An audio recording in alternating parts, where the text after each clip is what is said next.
pretty good preparation, 3 victories by an aggregate of 10-0, but how much difference is this Merseyside derby going to be to the previous 3 games that you played, particularly now we've got fans inside Goodison for a derby as well? Yeah, we all know there are some special things around derbies, these kind of things, but first and foremost, it's a football game as well, and that's exactly how we want to approach it. And that's it pretty much. We know what our supporters want. I think we are not suspicious of not understanding the supporters' soul, and we try to fulfill their dreams and we try to fulfill their wishes. And derby games are there more in the focus, if you want. But from our point of view, it's a football game, which we have to approach like a normal football game. A former Liverpool manager in the opposition took out. He's feeling a bit of pressure at the moment. 7 games without a win. Do you see that as a good time to play then? You've had an extra day in terms of rest and preparation as well? The extra day usually it helps when we have 1 day less. We feel that, to be honest. It's like that. You only have the recovery day. Actually, the second day recovery would be usually really important for the boys. It's not just recovery. You can do that some stuff, but it's difficult to train properly and then you play again. It's a massive difference. So we will see. You've got the Premier League's leading goal scorer in Mo Salah, 7th in the Ballon d'Or.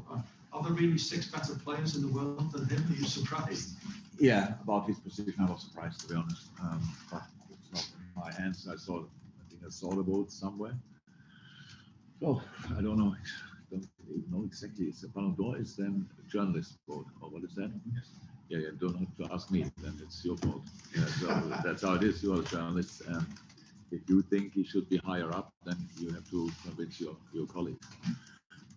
I'm really not sure about what it is 100%. I think that you always can give it. I said that you always can give it to Lionel Messi for the career he has, for the footballer he is, all these kind of things. But if you don't give it Robert Lewandowski this time, then it's quite tricky to get it at all. And yes, almost definitely should have been higher up. But that's it. We'll go to Andy Sixsmith from Premier League Productions, and then we'll go to Juliet Ferguson in the room from BBC. Andy. Hi, Jurgen. When your side is playing as well as they are going forward, I wonder how much of a joy it is for you as a manager to watch and witness that. Our games. There are moments when I can enjoy it, especially when we score a goal. All the rest around is not really to enjoy. And especially being 1-0 up, being 2-0 up, it's not something where you start enjoying it. It's just the work to do. That's what we really have to do outside there. But of course, some of the goals we score are really nice. But I'm not seeking for joy around football games. I can enjoy them when I watch them back when they were good. But during a game, I'm not in the mindset for that. And just on tomorrow night, how little does previous form matter when you go into a derby like Everton against Liverpool? I think previous form matters, especially when it's good. We should keep that. We play good football. We have to good football tomorrow night. And if we do that, then we are difficult to play. And that's exactly the plan we have. Thanks, Jurgen. Best luck tomorrow night. Thank you. Juliet in the room, and then Ian Abrams on Zoom. Jurgen, when you talk about trying to make it a normal game, but a good game of football, you spoke on Saturday after the game against Southampton by saying that this particular fixture is not your favourite one of the year and the season. Can you just expand on that a little bit more? No, because we are all not able to write it in a proper way. Nothing else to say about it. I said what I said, and that's it. And from now on, from that moment on, I prepare it as a normal football game. Okay. Welcome. Any follow-up? No. Okay.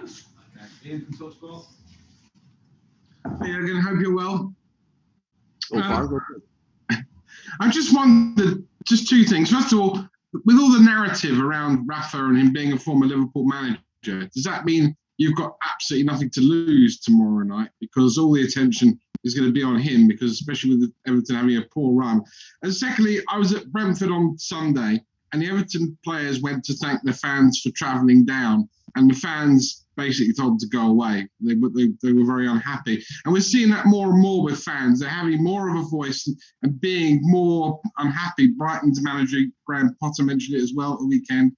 I just wondered what your view was on fans voicing their opinions at games as well.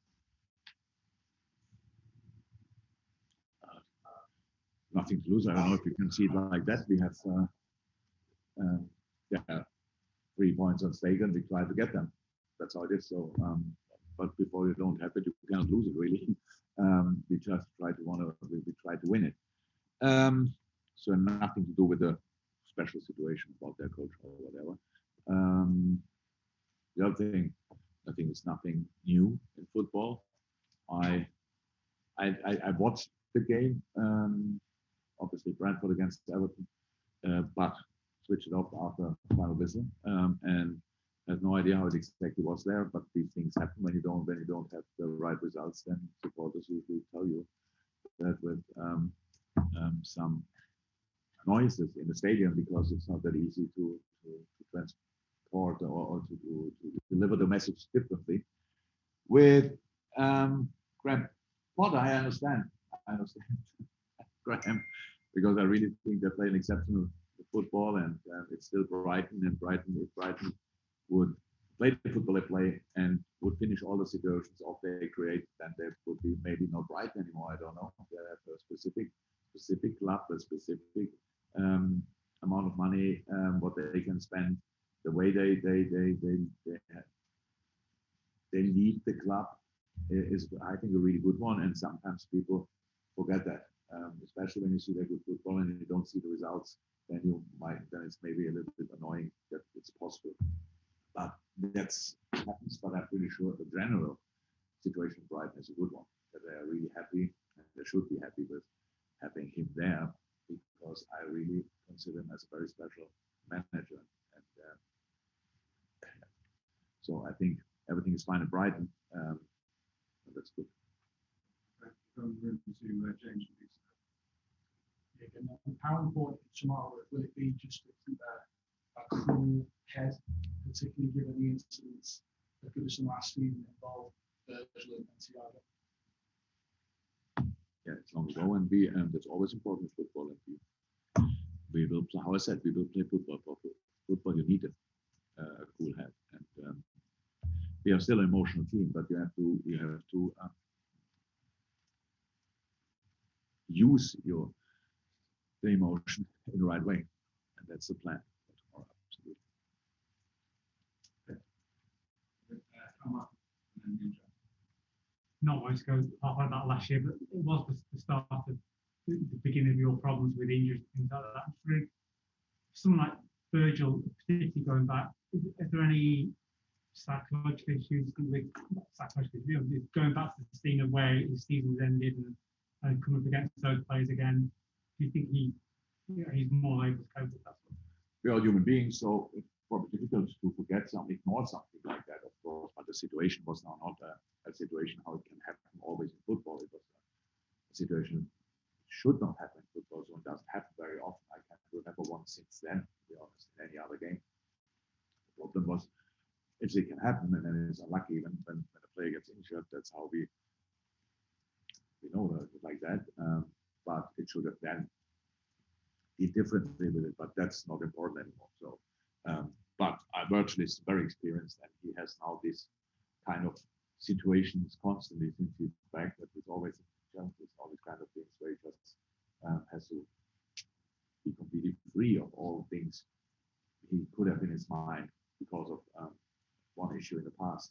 So yeah, slightly more different because it's the same place, but apart from that, it's just a football game again.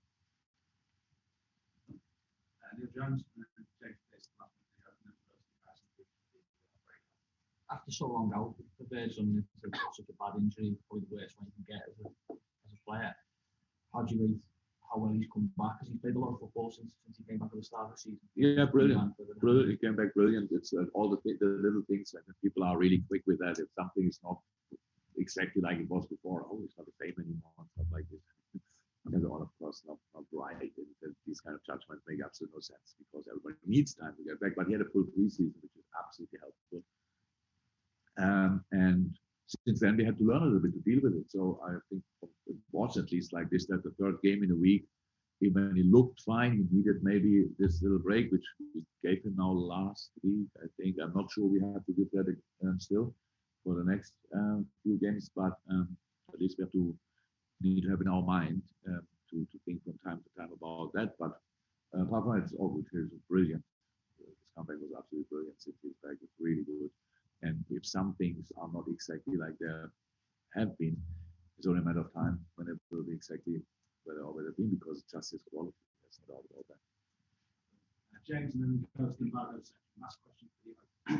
Yeah, I just checked that everyone come through the weekend okay, and you expected to have Naby or Joe Gomez or Curtis Jones back involved at all training wise this week? No, everybody came back. Yeah, came through well, as far as I know, and no, boys getting closer. All the boys getting closer.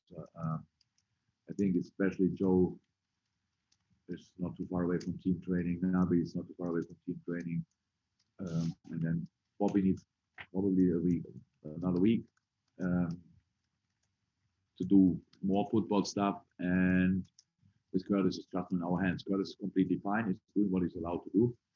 If you ask Curtis, he could go out and run a marathon, but it's just not allowed in the moment. So we have to wait until the doctors give us green light. Right, guys, that's the Barrow section. Those of you who are on the feed, you could please stop using